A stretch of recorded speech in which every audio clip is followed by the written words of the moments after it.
আমাদের হয় চলতি পথে আমাদের বন্ধুদের মধ্যে বা আমাদের প্রতিবেশীর সাথে বা আমার কলিগের সাথে বা আমাদের সমাজে অনেকের সাথে অনেকের নানা সময় এমন বিভেদ ঝগড়া এটা তৈরি হতে পারে, ফলে মনের মধ্যে ক্ষোভ, অশান্তি, ইভেন জেলাসিও আসতে পারে। কিন্তু এটা যদি আপনি কারোর প্রতি যদি রাগ, ক্ষোভ এটা পুষে রাখেন, ইট বার্নস ইউরসেলফ ইনসাইড, এটা ভিতরে আপনারা জ্বালাবে। যারে হিংসা করতেছেন, যার ব্যাপারে ক্ষোভ রাখতেছেন, এর কোনো ক্ষতি হয় না। ক্ষতি হয় যে এই ক্ষোভটা লালন করে, এই রাগটা যে ছেড়ে ফেলতে পারে না হৃদয় থেকে, যে মন থেকে মানুষকে ক্ষমা করতে পারে না, সে কষ্ট পায়, অশান্তি নেমে আসে, দুঃখ নেমে আসে।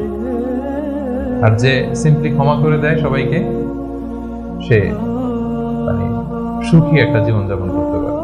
এবং এটা জরিপেও, গবেষণাতেও দেখা গিয়েছে যে যে অন্যকে সহজে ক্ষমা করে দেয় সে হ্যাপি লাইফ লিড করে। তাহলে 2 নাম্বার কি? ফরগিভনেস, ক্ষমা করে দেয়। এটা আমরা রাসূল সাল্লাল্লাহু আলাইহি ওয়াসাল্লামের জীবনীতে যদি দেখি, রাসূল সাল্লাল্লাহু আলাইহি ওয়াসাল্লাম কি পরিমাণে যে ক্ষমা করেছেন তো আপনারা নিজেরাও জানেন যে কত ঘটনা। ওনার পুরো জীবনীটাই তো ক্ষমা, সবসময় ক্ষমা করে দিতেন, মনে দুঃখ পুষে রাখতেন না কখনো। এবং সাহাবাদেরকে বলতেন তোমরা ক্ষমা করে দাও। এক সাহাবী এসে বললেন, ইয়া রাসূলুল্লাহ, আমার তো অনেক কৃতদাস, ওরা শুধু কাজে ভুল করে, ওদেরও কি একটু পানিশমেন্ট দেওয়া উচিত না? রাসূল সাল্লাল্লাহু আলাইহি ওয়াসাল্লাম বলতেন না। তো কি করবো? ক্ষমা করে দাও। কয়বার করবো? বলে দিনে প্রতিদিন কমপক্ষে 70 বার।